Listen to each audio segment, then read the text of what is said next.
refletir sobre o nascimento e a morte e a ressurreição, ou melhor, a morte e a ressurreição de Jesus. Como Isaac bem falou, se tudo estiver correto, há 2000 anos atrás, Jesus estava justamente nesse domingo ressuscitando, ele estava se juntando aos seus discípulos, e o mundo nunca mais seria o mesmo a partir desse momento. E é o que nós vamos pensar, mas antes eu queria orar, queria que você curvasse sua cabeça, fechasse os seus olhos. Deus, em nome de Jesus, que bom que nós podemos nos juntar em torno da tua cruz, é o que nós queremos. Nós queremos louvar o teu nome, mas fale conosco, Deus.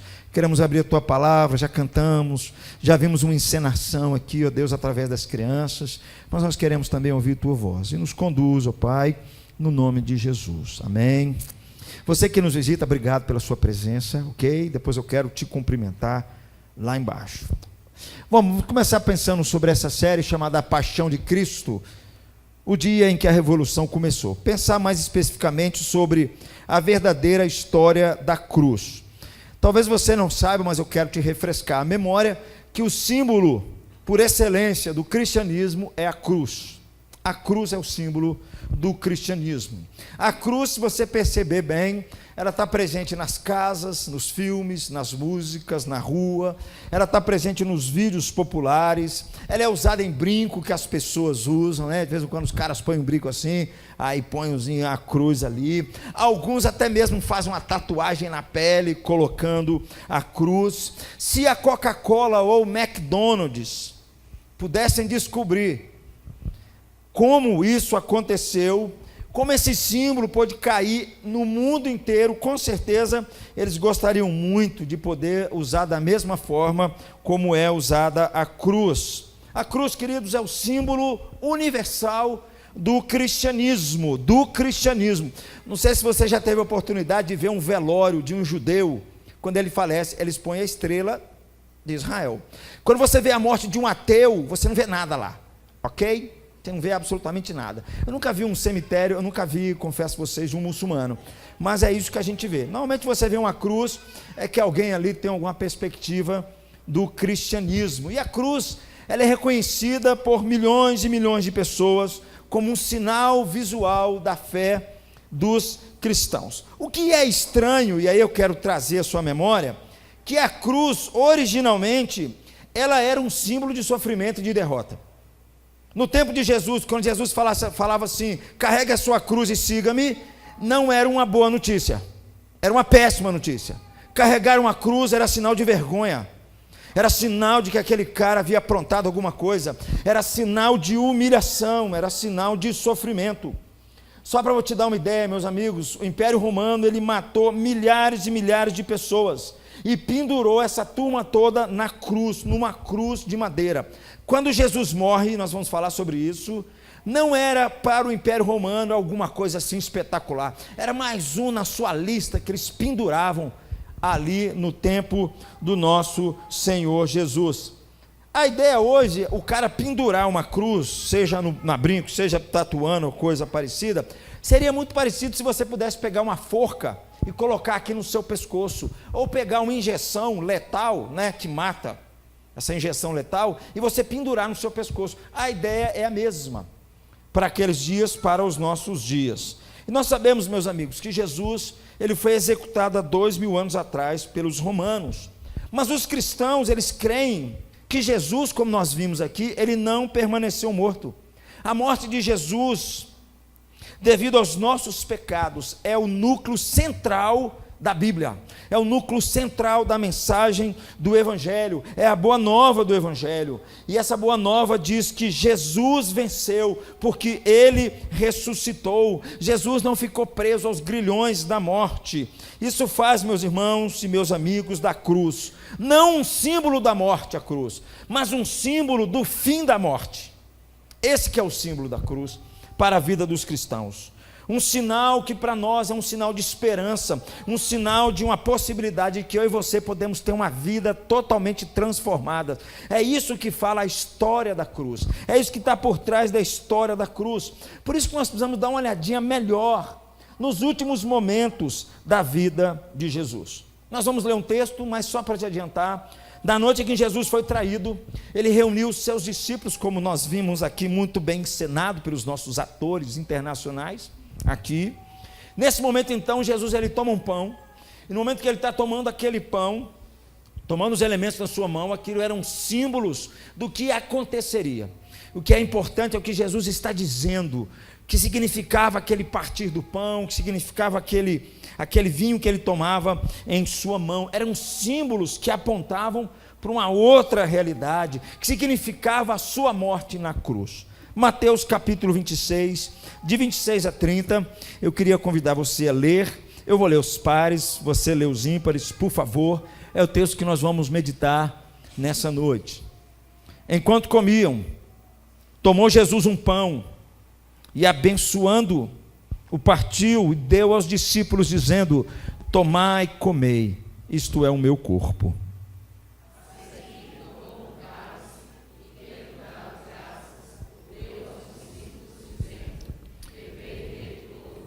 Porque isto é o meu sangue, não meu sangue literal, como afirmam os católicos, mas é um símbolo daquilo que vai acontecer comigo.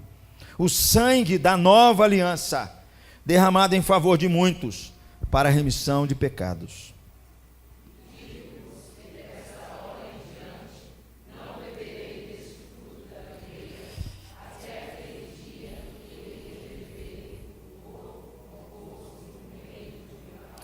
E tendo cantado o hino, saíram para o Monte das Oliveiras. Perceba o versículo de número 28, Jesus diz aí: este sangue que vai ser derramado para remissão de pecados, em favor, presta atenção, não de todos. Jesus não morre para todos, mas de muitos, é o que o texto diz.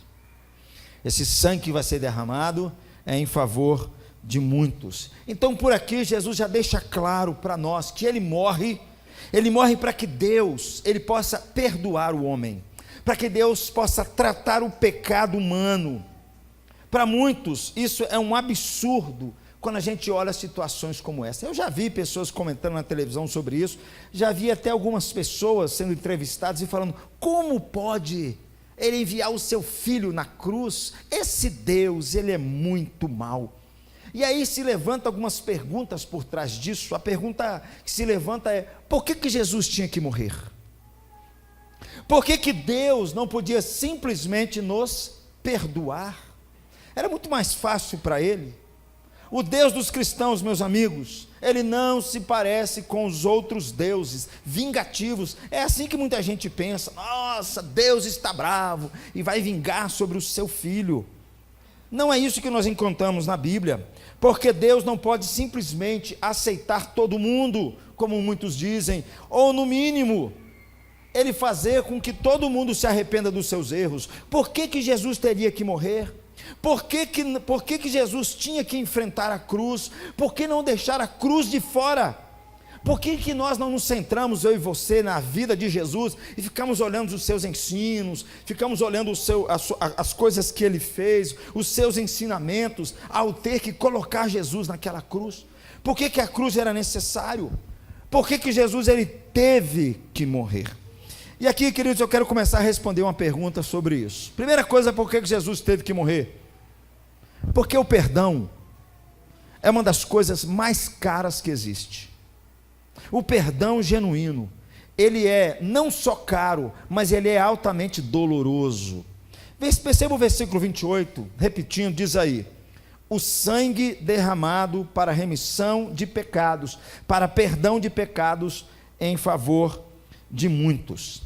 Imagine você, se um amigo seu vai na sua casa, pega o seu carro emprestado, e na hora que ele vai sair com o seu carro, na hora que ele vai dar marcha ré, ele bate no muro da sua casa, derruba o muro da sua casa. O que você vai fazer diante de uma situação como essa? Você tem algumas opções diante disso. A primeira opção é você chegar para o seu amigo, pegar no corarinho dele e falar assim: você vai ter que pagar isso aqui, o prejuízo é só seu. Ou você pode chegar para ele e recusar o pagamento dele e dizer para ele assim que você vai dividir o custo com ele. Em qualquer das duas opções que você fizer, nas duas opções que você pensar em fazer, de uma forma ou de outra, um débito foi assumido. De uma forma ou de outra, alguém vai ter que assumir o débito por alguma coisa que aconteceu. Então, só para te adiantar, perdão, na verdade, nesse exemplo, significa que se você, seu amigo bateu o carro, derrubou seu muro, se você falar para o seu amigo assim, não, está tudo bem, está perdoado, significa, por um lado, que você vai arcar o ônus dele, a infração que ele cometeu, é você que vai pagar. Você perdoar, por um lado, é isso, é você pegar o ônus dele, a conta dele, e você pagar, mas a conta é dele. E aqui tem um detalhe muito importante, porque a maioria dos problemas que eu e você enfrentamos, não é simplesmente alguém que pega o seu carro e bate o muro. Talvez esse seja um dos melhores para a gente tratar das questões financeiras, mas os maiores problemas que nós enfrentamos não é econômico. Os maiores problemas que nós enfrentamos é quando alguém, por exemplo, rouba a sua felicidade, é quando alguém rouba a sua reputação, é quando alguém rouba a sua chance de você estar bem financeiramente, é quando você é privado da sua liberdade. Nenhuma etiqueta de preço, querido, pode ser posto nessas coisas, mas isso, por um lado, também não elimina a sensação de justiça que foi violada. A ideia de justiça que foi violada, ela não desaparece quando a outra pessoa chega para você e diz assim, ó, eu sinto muito. A sensação de justiça continua dentro de nós, quando eu e você somos prejudicados, e nós nos damos conta de que existe uma dívida que não pode ser ignorada. Existem duas coisas que você pode fazer, das duas uma, ou você vai buscar formas de fazer o culpado sofrer, o cara fez um negócio que te prejudicou, das duas umas, ou você vai fazer um jeito, esse senso de justiça que não foge de nós, você vai pensar assim, esse cara tem que pagar pelo que ele fez, porque esse cara me causou muito mal, esse cara tem que sofrer pelo que ele fez, eu não posso simplesmente passar a mão na cabeça dele, enquanto a justiça não cair sobre a cabeça dele, eu não fico satisfeito. Ou você pode também, passivamente, desejar um outro tipo de sofrimento em suas vidas, que seja proporcional ao dano que foi causado.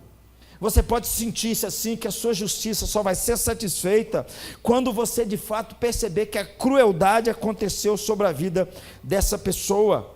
Ou você pode sair espalhando boatos sobre a vida daquela pessoa, para macular a reputação daquela pessoa, para falar mal daquela pessoa. Porque para você, você pode pensar assim, se os culpados, eles têm que sofrer, de alguma forma, para que a minha justiça seja satisfeita, imaginando que essas coisas possam pagar a dívida. Queridos, essas opções, elas apresentam alguns problemas quando as pessoas abraçam essas opções. Se você pensar o seguinte, fez um prejuízo sobre a minha vida, e o perdão que você concedeu não foi um perdão de fato, você está com um senso de justiça que precisa ser satisfeito, e você pensa, esse cara tem que pagar por isso. Você pode tomar essa opção, mas se você tomar essa opção, o que vai acontecer é que você vai se tornar cada vez mais duro e mais frio. Você vai se tornar uma pessoa ainda mais difícil ainda. Você vai começar a pensar mais em você ainda. Você vai achar ainda que aquele cara, a justiça sobre ele ainda não foi satisfeita. Ou por outro lado também, se for uma pessoa, por exemplo, do sexo oposto, ou se for alguém de uma cor diferente com a sua, você pode ser simplesmente cínico ou preconceituoso com relação à vida dessa pessoa. Além disso, queridos, o culpado, seus amigos, sua família, quase sempre acham que tem o direito de devolver na mesma moeda as novas investidas sobre essa pessoa. Sabe o que vai acontecer?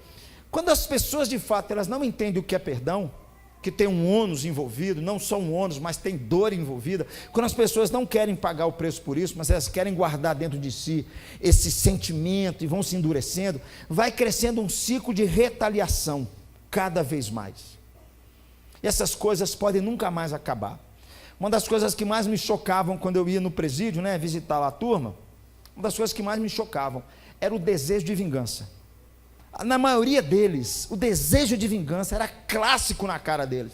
Eles pensavam, quando eu sair daqui, eu vou acertar contas com aquele cara que fez isso, isso e isso com meu irmão, que fez isso, isso e isso com meu tio. Era muito comum esse ciclo de retaliação tomar o coração de muitos deles, porque eles não tinham, para alguns, eles não queriam de fato perdoar. Eles pensavam, fizeram mal para mim, fizeram mal para pessoas que eu amo, essas pessoas têm que pagar, e esse desejo de vingança vai crescendo, o mal vai crescendo, essas coisas não desaparecem, quando de fato temos uma opção de achar que nós temos um senso de justiça, que ele precisa ser acertado, porque as pessoas erraram comigo, e as pessoas têm que acertar comigo, porque eu não admito uma coisa dessa. Mas você tem uma outra opção. Você tem a opção de perdoar essa pessoa.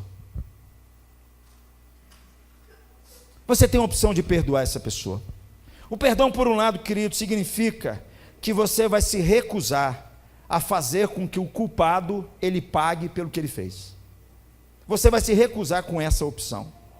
Você vai se refrear de atacar alguém.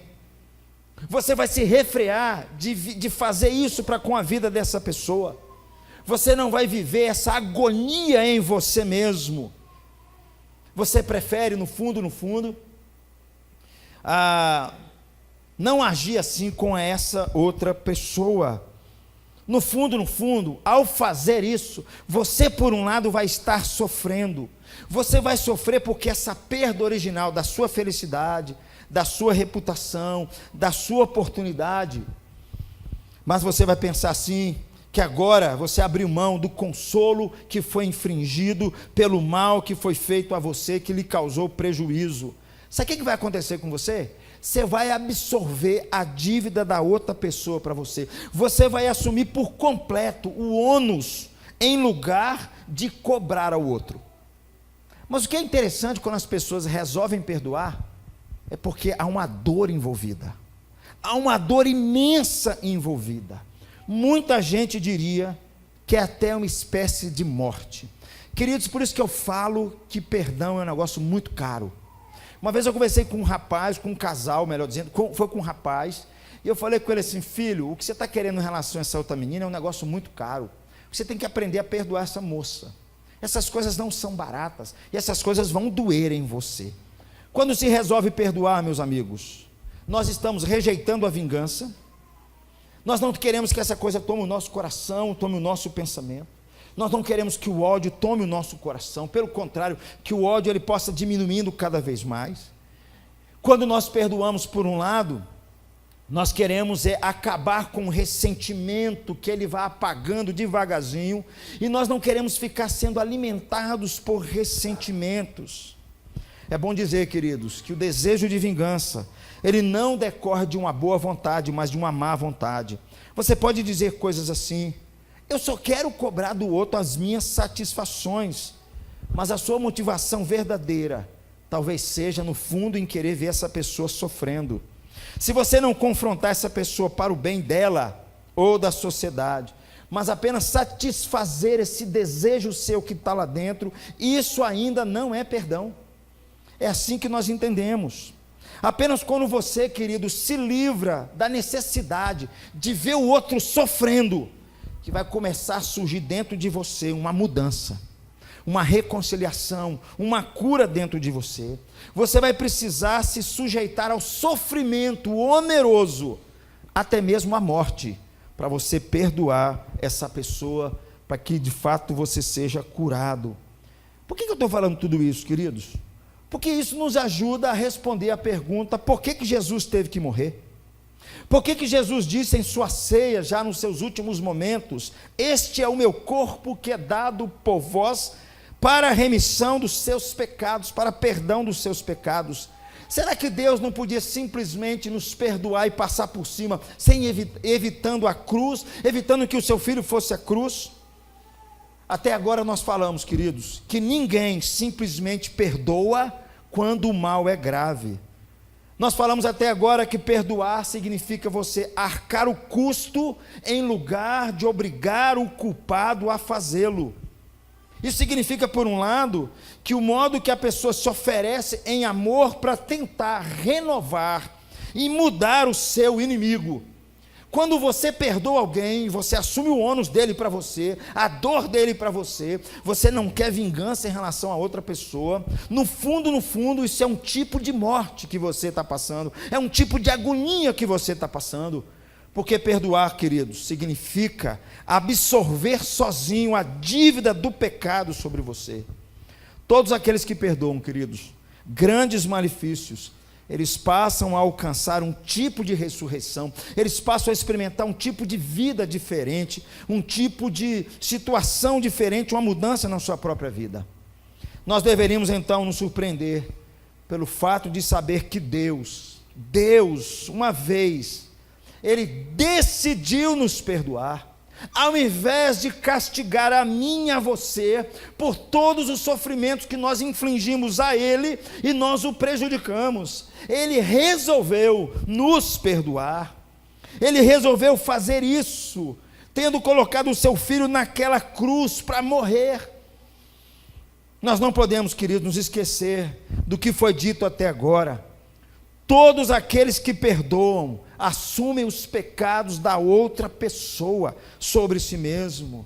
Quando Jesus, queridos, Ele começa a explicar o que aconteceria com Ele na sua cruz, quando Ele pega aquele pão e diz: esse é o meu corpo, esse é o meu sangue que é dado por vós. Ele está dizendo que ali naquela cruz, nós vamos ver o Deus Pai fazendo algo visível, de forma muito grande, de forma cósmica, o que todo ser humano precisa para fazer, para ser perdoado por alguém. É isso que vai acontecer naquela cruz, queridos. Embora, queridos, em uma escala muito maior, como o próprio apóstolo Pedro nos diz em sua carta. Eu convido você a ler comigo. Veja o que Pedro diz: carregando ele mesmo em seu corpo sobre o madeiro os nossos pecados, para que nós, mortos para os pecados, vivamos para a justiça, por suas chagas fomos sarados. É bom dizer, meus irmãos, que o perdão humano, ele funciona assim, porque inevitavelmente nós refletimos a imagem do Criador em nós. Por isso nós não deveríamos ficar surpresos, queridos, por sentirmos que a única maneira de triunfar sobre o mal é passar pelo sofrimento do perdão. E isso seria muito mais esperável de Deus, porque Deus tem uma vontade muito maior do que a minha, do que a sua, de derrotar o mal. Deus tem um desejo muito maior de ver a justiça sendo implantada.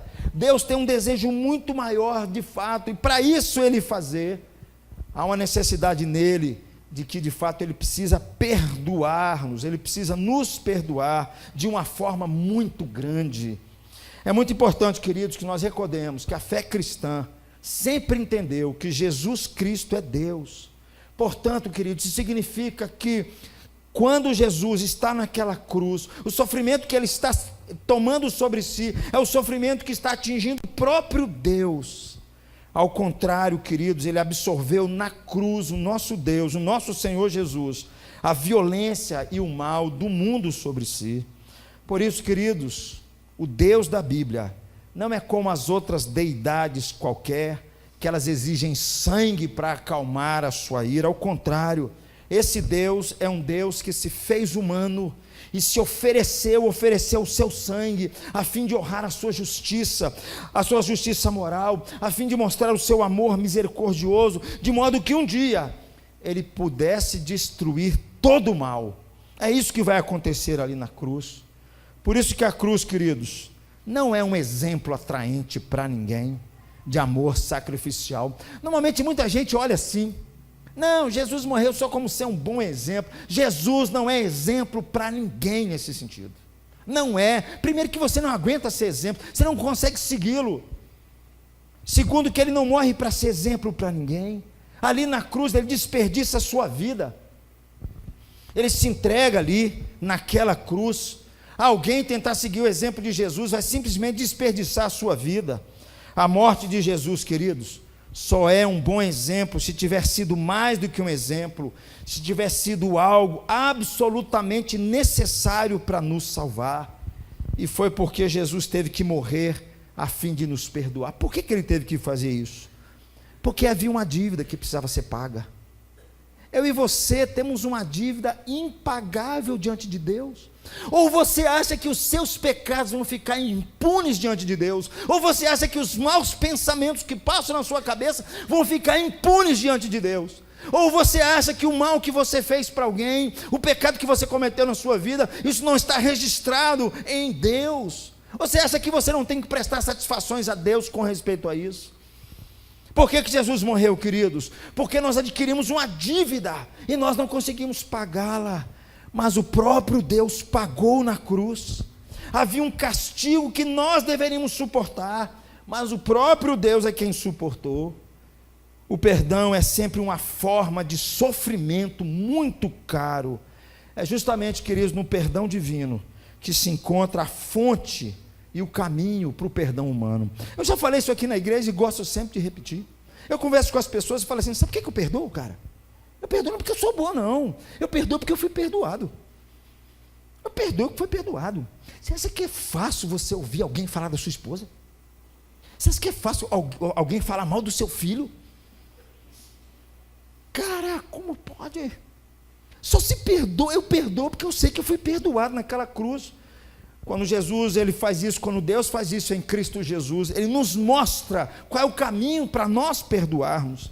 É o perdão de Jesus na cruz, queridos, que nos dá segurança no amor de Deus e que nos torna capazes de viver uma vida de sacrifício e de serviço ao próximo. Por isso, queridos, presta atenção que eu vou te dizer, eu tenho muita dificuldade, mas muita dificuldade, quando encontro alguém que é cristão e o cara fala assim: fulano de tal eu não perdoo.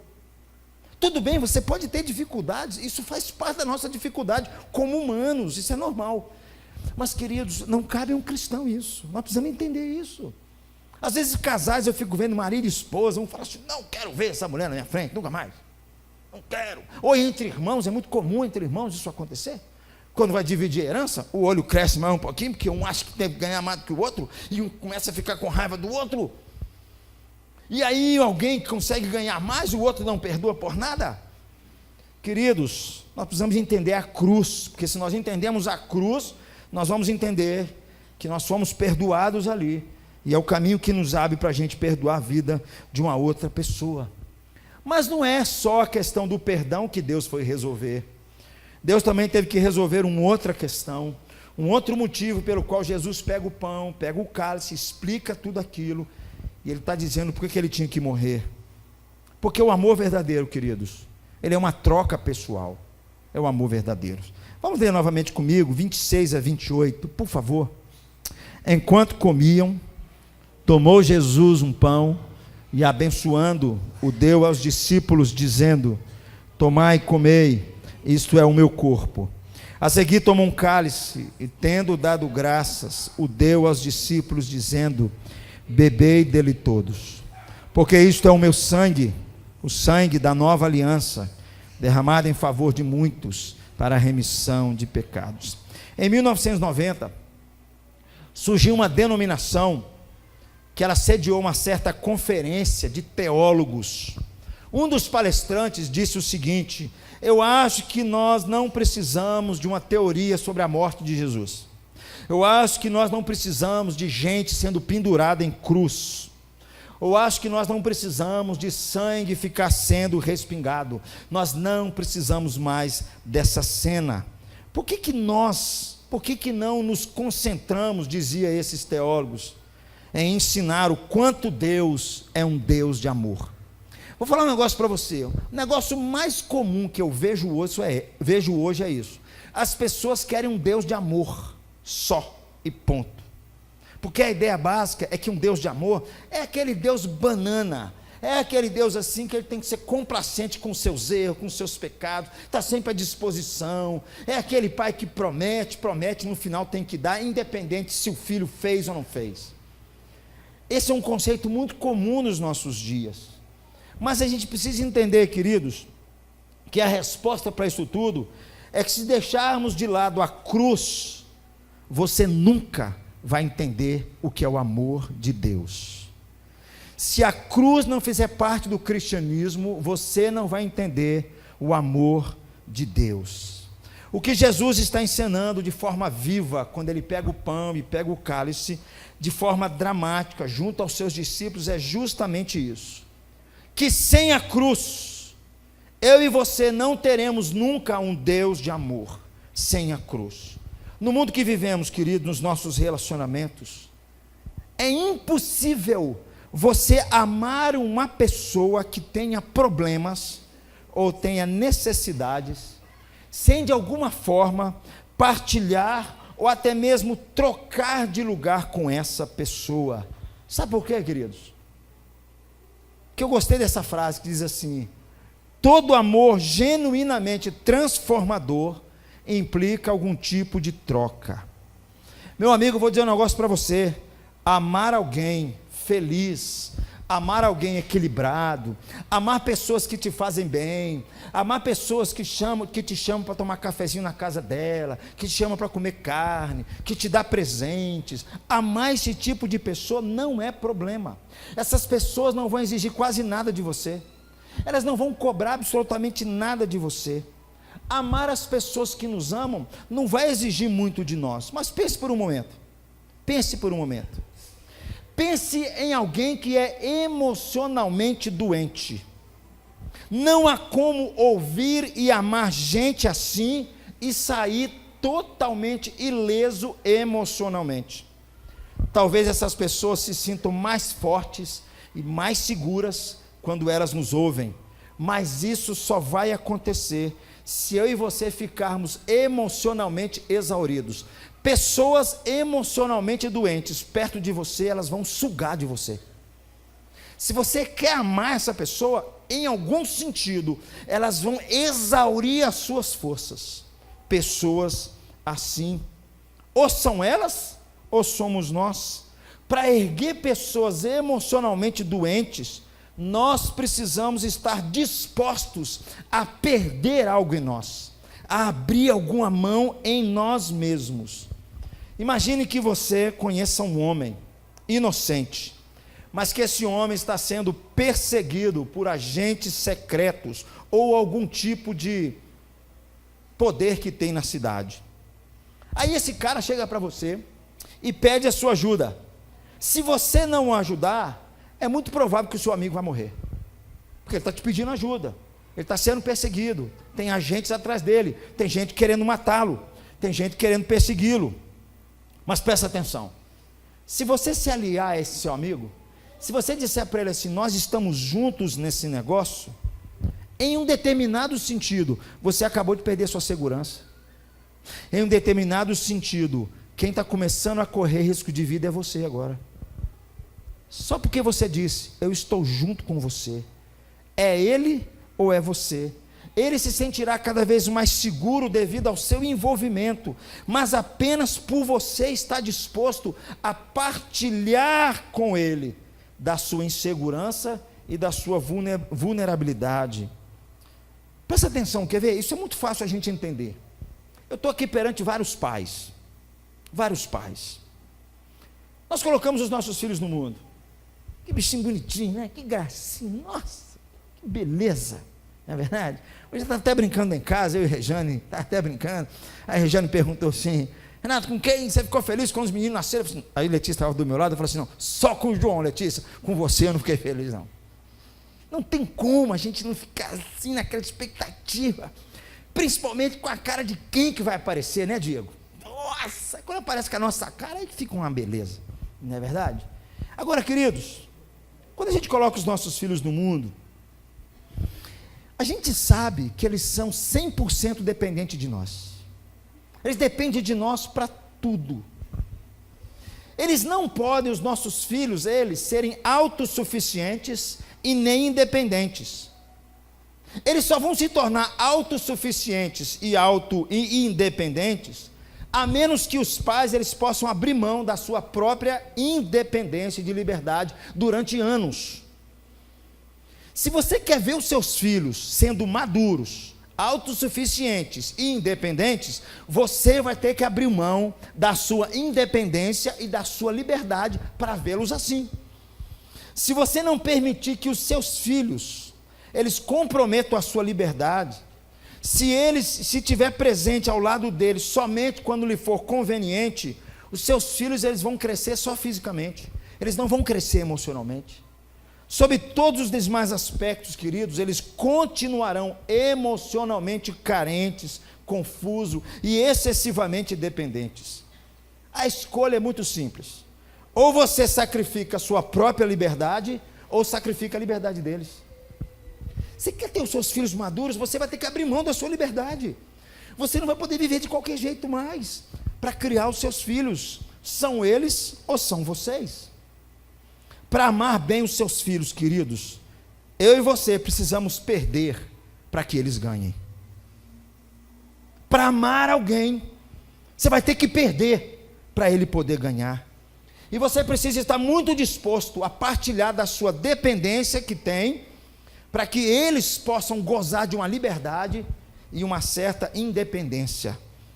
Todo amor, queridos, para transformar as pessoas, dirigido a pessoas com necessidades, em um determinado sentido, é um sacrifício de transferência. Se você se envolver emocionalmente com eles, de alguma forma, essas pessoas dependentes emocionalmente, elas vão enfraquecer você, elas vão sugar a sua força. Sabe por quê, queridos? Porque a transferência está no âmago da mensagem cristã. É o que Jesus está dizendo na ceia: este é o meu corpo que é dado por vocês. É uma transferência que ele está fazendo ali.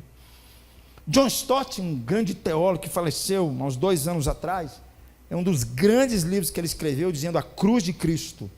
Ele diz o seguinte na sua mensagem: a essência do pecado é nós humanos nos pondo no lugar de Deus. Essa é a essência do pecado. É quando você se coloca no lugar de Deus. É quando você se acha melhor do que Deus. É quando você se acha independente de Deus. É quando você acha que Deus é seu escravo. É quando você acha que Deus é o seu servo. Você se coloca no lugar de Deus. Essa é a essência do pecado. Enquanto que a essência da salvação é Deus pondo a si mesmo em nosso lugar. Essa é a essência da salvação. É Deus se colocando no lugar dos pecadores. Nós nos pomos onde só Deus merece estar, e Deus se põe onde nós merecemos estar. Meus amigos, se isso é verdade, como é que poderia ser um Deus de amor se ele não se envolvesse pessoalmente no sofrimento gerado pela mesma violência e opressão, pela mesma fraqueza e pela mesma dor que nós vivenciamos? Não teria como. Quando Jesus ele afirma no texto que nós lemos: esse é o meu corpo que é dado por vós, porque isso é o meu sangue, o sangue da nova aliança, derramado em favor de muitos, ele está querendo dizer que Deus não apenas sofreu por nós, Deus não só sofreu pela humanidade, mas Deus sofreu conosco. Sofreu conosco. Era o próprio Deus, queridos, ali na cruz. E Jesus está dizendo isso aos seus discípulos, para que eles pudessem compreender o que significava a cruz. Uma certa jovem, ela escreveu sobre o assassinato da sua mãe. O seu namorado tirou a vida da sua própria mãe. E ela disse o seguinte no seu relato, ela disse assim: eu tive de encontrar uma ligação entre a história da minha mãe, a minha história e a história de Jesus. Disse ela que encontrou isso quando ela entendeu a cruz, ou seja, Jesus não apenas sofreu por nós, mas também Jesus sofreu conosco. Ele sabia o que era estar literalmente sobre o chicote e se recusar a ceder aos poderosos, pagando por isso com a sua própria vida. Era o seu corpo que deveria ser partido, era o seu sangue que seria derramado, e ele fez isso de forma voluntária. Voluntariamente, Jesus tomou lugar junto aos que não tinham poder, junto àqueles que haviam sido injustiçados, e sofreu por eles. Aí essa jovem diz: eu jamais acreditaria em Deus se não fosse a cruz. No mundo real da dor, como é que alguém poderia cultuar um Deus imune à minha dor? Quando Jesus sofreu, meus irmãos, por nós, ele honrou justamente a justiça. Quando ele sofreu conosco, ele se identificou com os oprimidos, ele se identificou com aqueles pecadores, com aqueles que haveriam de crer nele. Em um sentido, querido, Jesus estava dizendo para nós que todo amor transformador, ele envolve uma troca, ele envolve uma inversão de papéis.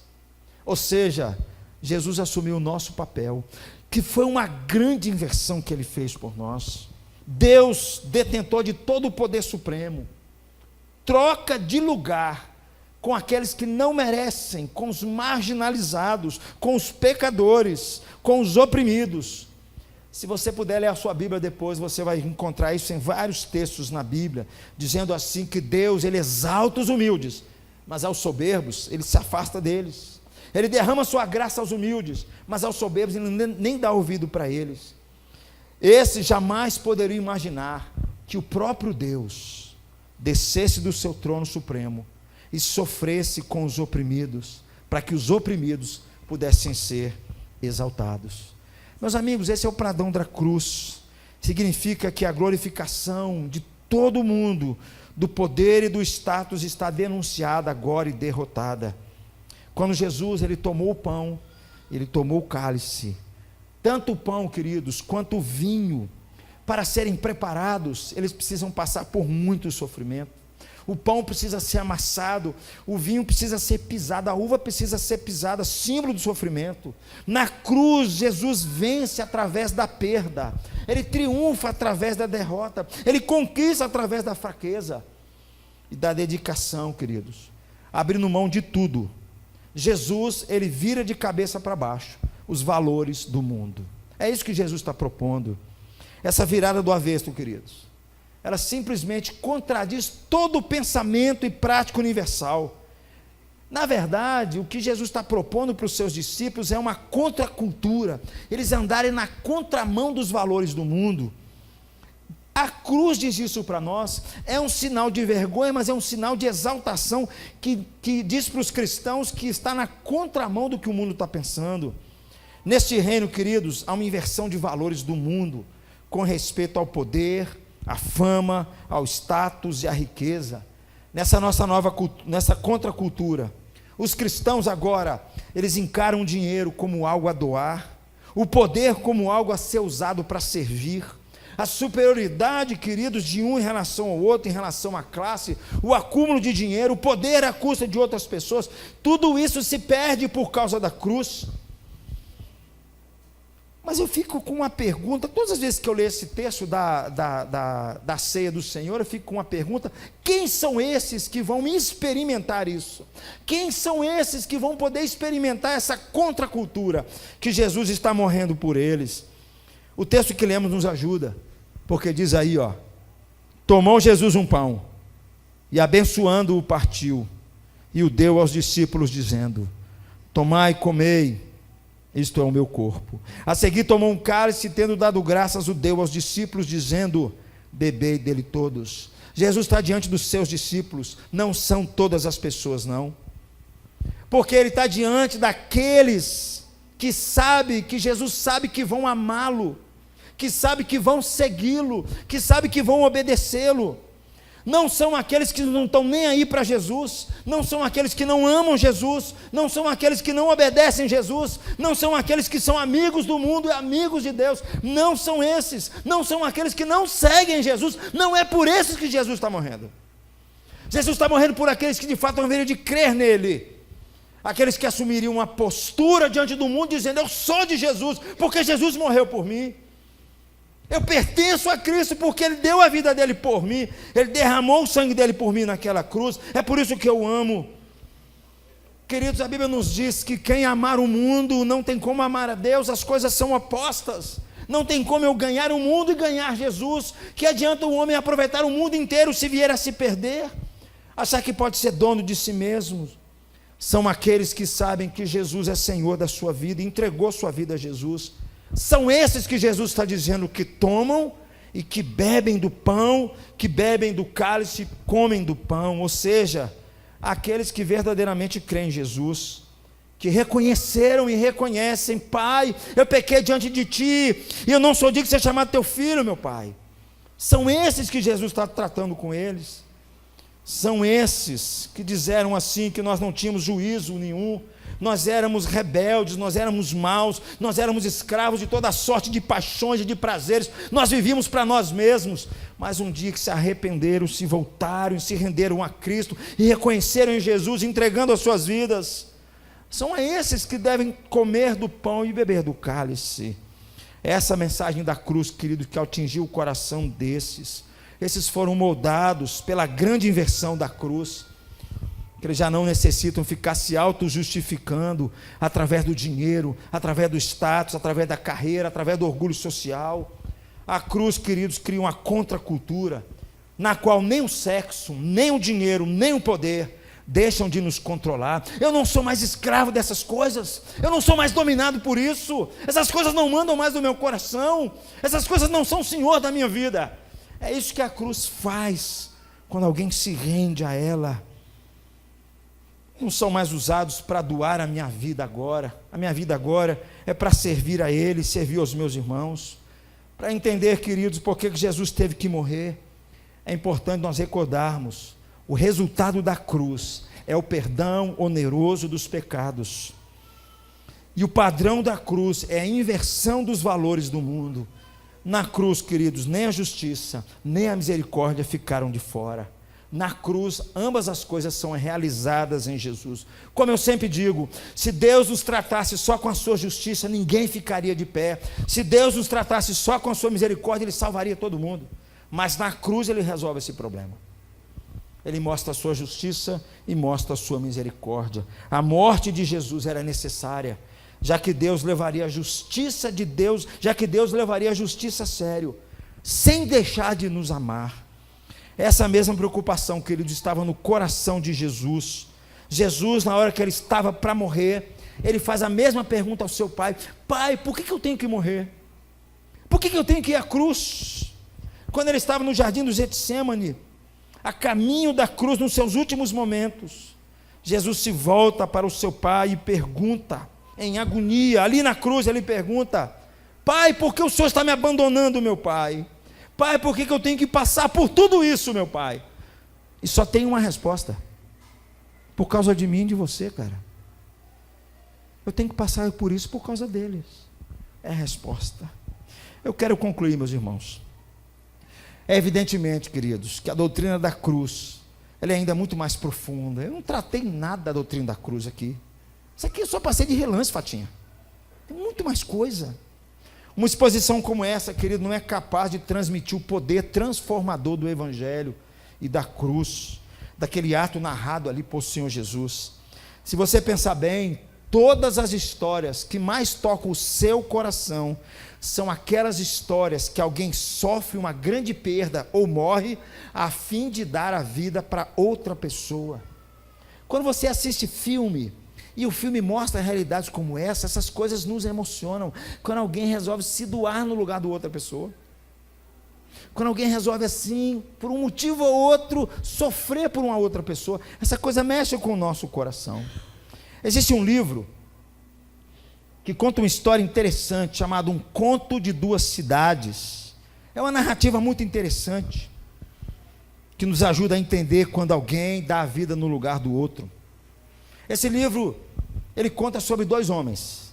Um se chamava Charles e o outro se chamava Sidney. Os dois eram muito parecidos fisicamente, mas os dois amavam a mesma mulher, chamada Lucy.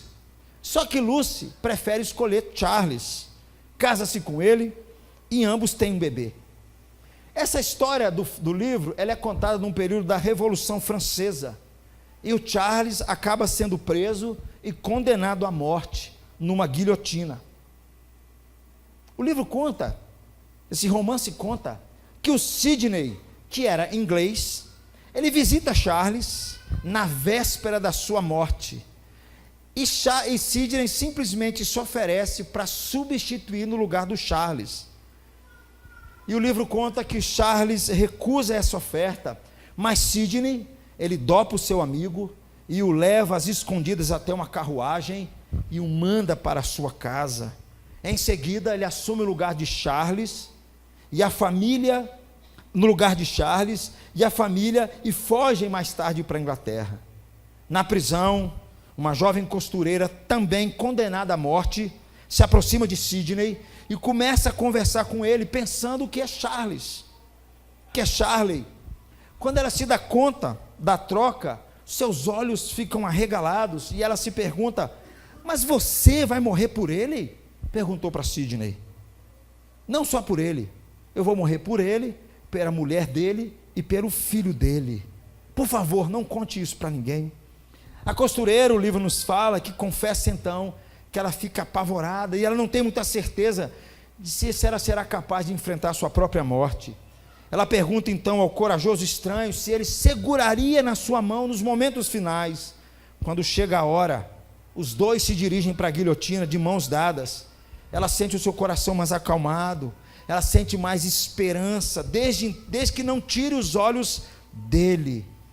A moça do romance, ela estava afundando sob o peso da própria provação.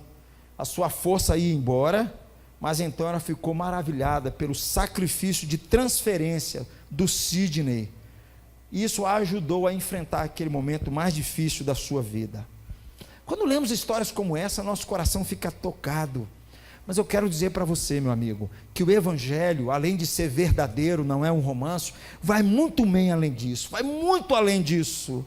Sempre que nós ouvimos histórias assim, nós somos empurrados a querer viver com coragem, viver com altruísmo, mas no fim, muitas vezes, nós não conseguimos fazer isso, nós não conseguimos cumprir a nossa decisão. Essas histórias, muitas vezes, queridos, elas tocam o nosso coração, tocam a nossa consciência, mas às vezes continuamos com os nossos mesmos padrões emocionais, não mudam nunca. O que nos move ainda continua sendo a nossa necessidade de querer provar aos outros o nosso valor. É isso que nos move, de querer de fato obter a aprovação das pessoas, querer o aplauso das pessoas, querer o controle sobre a vida das outras pessoas. Enquanto esses temores, queridos, continuarem exercendo poder sobre nós, nunca vai mudar as nossas intenções. Mas presta atenção numa coisa, meu irmão: o Evangelho não é apenas um romance, o Evangelho não é uma historinha de carochinha, o Evangelho é uma história verdadeira, e eu e você fazemos parte dela. Jesus, queridos, Ele veio nos visitar na cadeia, e apesar da nossa recusa em sermos salvos, Ele assumiu o nosso lugar. A costureira se emocionou com um sacrifício como aquele feito por ela. Agora imagine eu e você, quando de fato nós olhamos para a cruz, entendemos que Jesus fez isso por nós, que Jesus, Ele trocou de lugar conosco. Olhar de fora para essa história mexe com a gente, mas quando nos damos conta, queridos, de que isso é verdade, um participante da história de Jesus, mudamos. Aquilo que nos atemorizava, aquilo que nós nos orgulhávamos, não passa mais a habitar o nosso coração, não passa a fazer parte mais da nossa vida. O fato, meu amigo, de Jesus ter morrido por mim, me torna uma pessoa humilde, porque me liberta do meu orgulho, porque eu sei que eu não mereço, eu não fiz para merecer. O fato de Jesus ter se alegrado por morrer por mim, em derramar o seu sangue em meu favor, para remir os meus pecados, me liberta do medo e me dá segurança. Por que Jesus morreu, queridos? Jesus morreu para provar para mim, para você, que não tinha outra alternativa a não ser o homem reconhecer que de fato o lugar dele era naquela cruz. Mas Jesus troca de lugar, Jesus, na verdade, Ele sofre em si, o próprio Pai sofre em si toda a dor que nós mereceríamos por causa dos nossos pecados, mas Jesus se dá no nosso lugar naquela cruz. É por isso que Jesus morreu, queridos, é por isso que nós celebramos a morte e a ressurreição de Jesus, porque nós conhecemos hoje um Pai que sofreu em si mesmo a dor, para que eu e você pudéssemos ser libertos, para que eu e você pudéssemos não mais viver sobre o medo, para que eu e você não pudéssemos ser mais escravos de toda sorte de paixões, para que eu e você pudéssemos viver em liberdade, para que eu e você pudéssemos de fato amar de verdade. Eu queria orar por você, queria que você curvasse sua cabeça, queria pedir a Deus pela sua vida. Deus amado, nós sabemos tanto dessas histórias